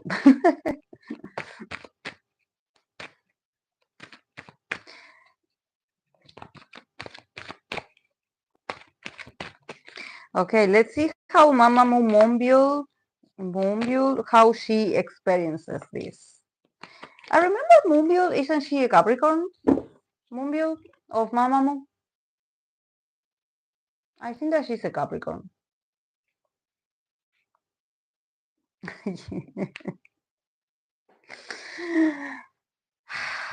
Yeah, poor girl. Like, also, I don't know her placements, but yeah, having a Venus in Aquarius is also like, she's like, I don't want a partner. It messes with my stability. So maybe it's us Capricorn women that we have these problems, but yeah. Okay, for her, temperance, five of swords, nine of pentacles.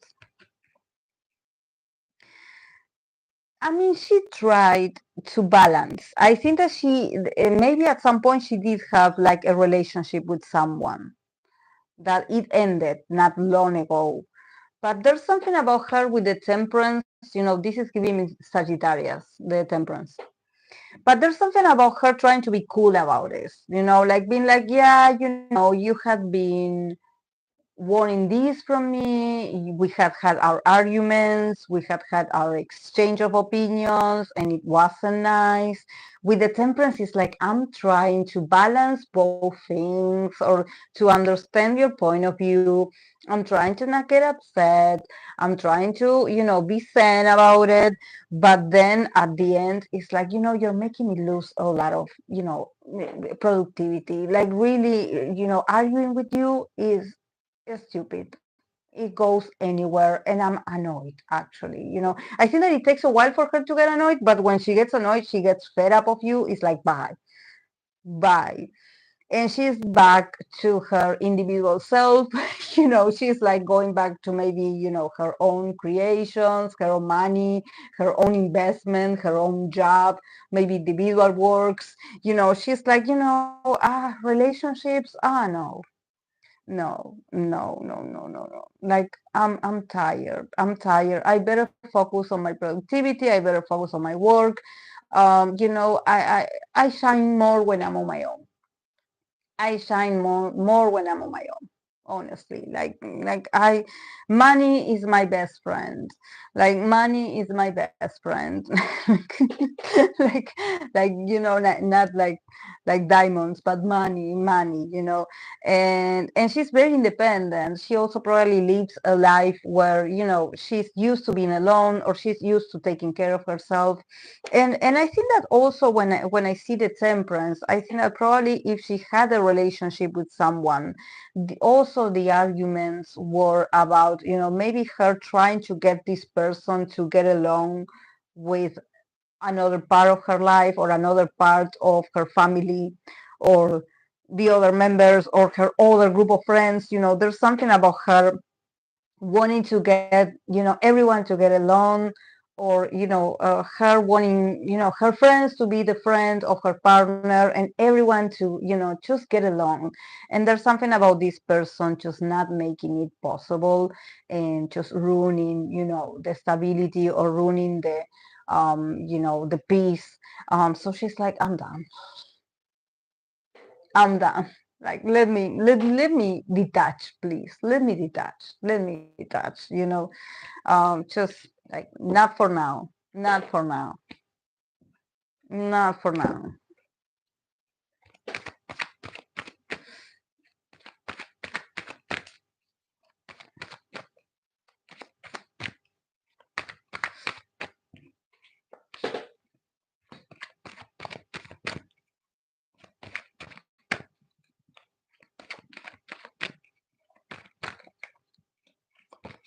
But yeah, Moonbyul, it seems like she's a very nice, very friendly, a good friend to her friends, I would say. Like she's really good. She's really good. It's just that maybe relationships don't work out, because people get a bit greedy with her. It's like, you will give me more of this. And she's like, no, you're asking too much.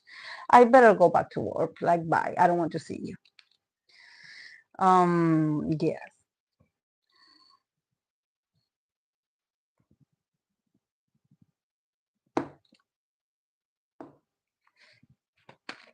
Okay, and the last one for Chungha soloist, Chungha soloist. She's a Venus in Aries, a Venus, a Venus in Aries. Oh my, the fire! What can I say about in Aries Venus that we haven't said before in this channel? Yeah, in here the keyword it says last. So definitely, if you are approached by a Venus in Aries, they probably are not in love with you. They are just in lust. They really want you sexually. They really want you sexually, and that's it. They really find you very hot, and they are very, they are like, yeah, I have to move towards this person because I like this person, you know. I'm trying to find a picture. Let's see what picture. It's like they are light up inside, you know. There's a lot of fire inside, a lot of fire. Venus in Aries, Venus in Aries. Um, it says Venus in aspect to Mars, Mars in the second house, or Mars in the seventh house. So yeah, very passionate, but very passionate stories, but you know, very short-lived. Um, yeah, she does associate, you know, Venus in Aries or with the card of the magician, and she also associated with the chariot. That is, you know, advance, let's advance, let's advance, let's go, you know, let's go, let's get together, let's see each other, let's enjoy ourselves. You know, I want you. Can you please be here with me in the present? I don't know about tomorrow. I don't know. I cannot promise you anything, but let's make today, tonight, you know, a special. Very, very bold, you know, and there's something that I noticed because I do have friends that have Aries Venus, and they get a better reputation for being. I don't know about Korean women because over there they're more judgmental about sexuality and desire and everything. But you know, in my country at least, the women that I know, they are usually the ones that initiate, you know, a conversation, an invitation. When they like a guy, they are very straightforward. They're like, you know, are you available? Like, can we meet? Um, and sometimes I do notice that they do feel like they are the men in the relationship. Like they are, if they don't initiate, nothing happens. You know, nothing happens. If they don't initiate something with someone, the invitation doesn't come, that person doesn't call. So at some point, they also feel a bit like the men that they meet, they are not good enough, you know, or they are not, you know, active enough, or they just, you know, there's something about the men, you know, them having very little respect for men. It's like they see them like, wow, this person without me cannot initiate anything. They cannot get anything done. If I don't call the shots, or if I don't come up with an idea, or if I don't say something, they don't, they, you know, they just, you know, are very lazy, or they are very lost, it seems. So they have very little respect for men or masculine men. Um, they do like masculine men. That I did hear that they are like, you know, I like, you know, masculine men, or you know, I do find attractive, you know, a man that is, you know, also spontaneous. You know, they probably in Aries Venus probably gets along very well with other fire Venuses as well, or fire signs in general. They feel the attraction. They're like, yeah, with this person I feel okay. But sometimes there's a lot of meets, a lot of informal encounters, but they don't. Um, it's like casual encounters, and then if they are in a relationship, they usually notice this that I mentioned, that they are in the relationship. Once the relationship is established, they feel like if they don't initiate, or if they don't, you know, bring an idea, or if they don't start something, the men in the relationship with them are very, very lazy, or are very invisible, or are very absent. I don't know how you say this, not absent in the connection, which then this leads to them being like, you know, I don't respect this person is not good for me. I always have to come up with ideas. They usually are the ones that are like the leaders in the house, or they are the ones that, you know, are in control. And the men usually they tend to disappear disappear from the um, from the scene. Sometimes they feel very lonely while being in a relationship with these people. They are like, it feels like I'm the intense one, or I'm the one that is always demanding things from others, but no one gets my desires, or no one, I don't see the other part, taking an initiative unless I threaten them, or I put an ultimatum and I'm like, okay, if you don't change, I'm going to be out, and they are very independent women, like they really, they have everything by themselves. They are very independent. They created their whole lives themselves. So sometimes they feel like the men that they meet, initially it seems like the man is going to be, very important, or that they have a good personality or a strong personality. And the more they get to know the person, the more they notice that the person is so weak. So they have these issues of like feeling like, um, like sometimes I have this conversation, like she feels like, am I the one that made him like this, or he was always like this? Like, because she has this strong energy of doing everything. So maybe there's a bit of masculation in there.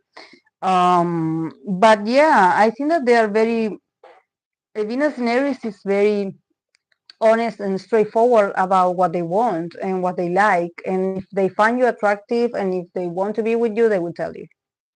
They will tell you, just like it is. It's just that sometimes people think that it's love, and it's not love.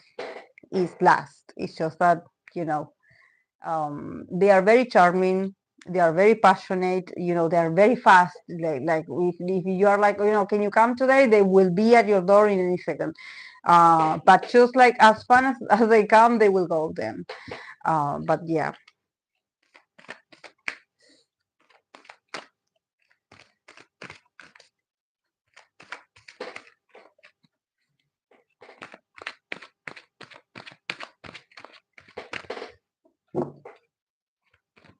But yeah, let's see for Chungha, the soloist, how she experiences this Aries Venus. She got the chariot.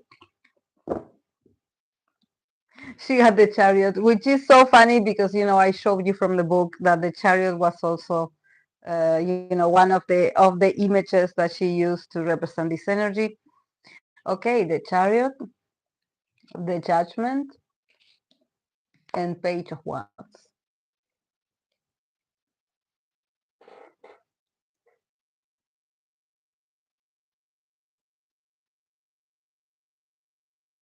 Literally, when I see the judgment in the middle, I'm like, who is judging her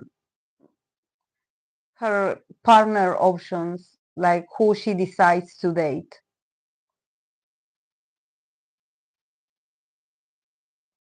Does anyone know if Chungha at some point, if someone was like criticizing her for, chasing a man, or there's something about a younger man, like a younger man than her, and people judging her for this. Like, are you chasing younger men? And actually, she's not chasing. She is the man actually that's interested. But um, definitely, she had experienced certain criticism, certain judgment, because we do have the chariot. So she probably is someone that if she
Can you hear me?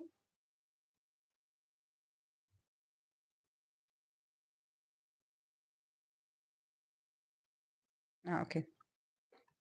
Um, yeah, I was saying that it makes sense that she's with someone younger because this person doesn't care. This man is very spontaneous, is very impulsive, is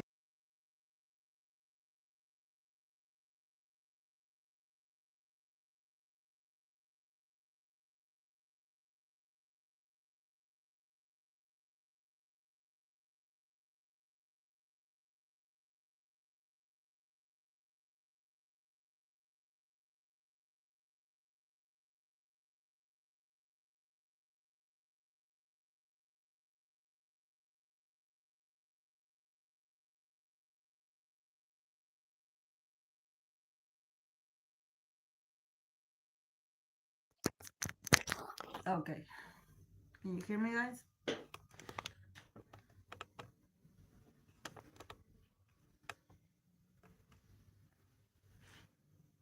Okay.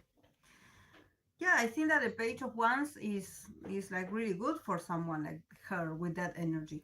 It makes sense, actually. It makes sense. Like I don't see her like, you know, uh, having a skinship or having chemistry with someone that is less passionate, or someone that is like, oh, let me think about it, let me review if I like you, or if you're, how do I feel about you. Like I think that this man just acts.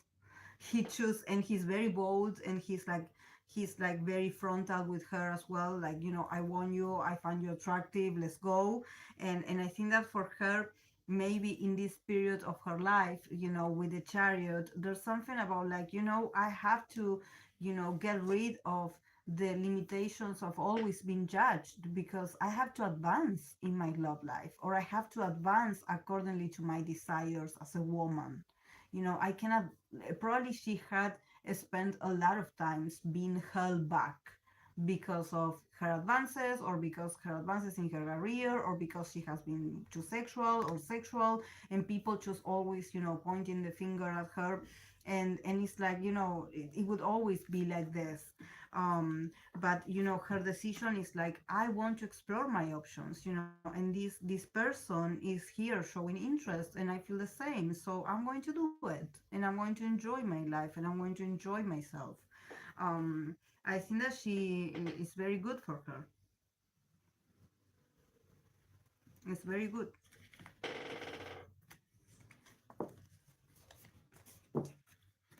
I like it. I would expect less from a Venus in Neris to be this bold. But also, it's not that they're going to get married, guys. It's a sexual connection. Yeah, I do like it.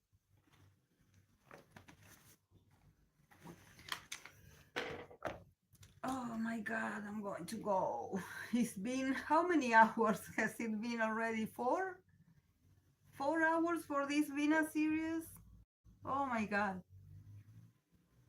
Yes. Yeah. Yeah, thank you guys. Yeah, we will see each other on Sunday. I will have, like, I will do the Q&A again. So if you guys have, I will create the post tomorrow. So if you want to leave a question, or you want me to discuss subjects using the tarot, certain subjects about the industry, about, the idol life in general, or in a specific event, let's do this for Sunday, okay? So thank you guys for being here. I'll see you on Sunday. Bye.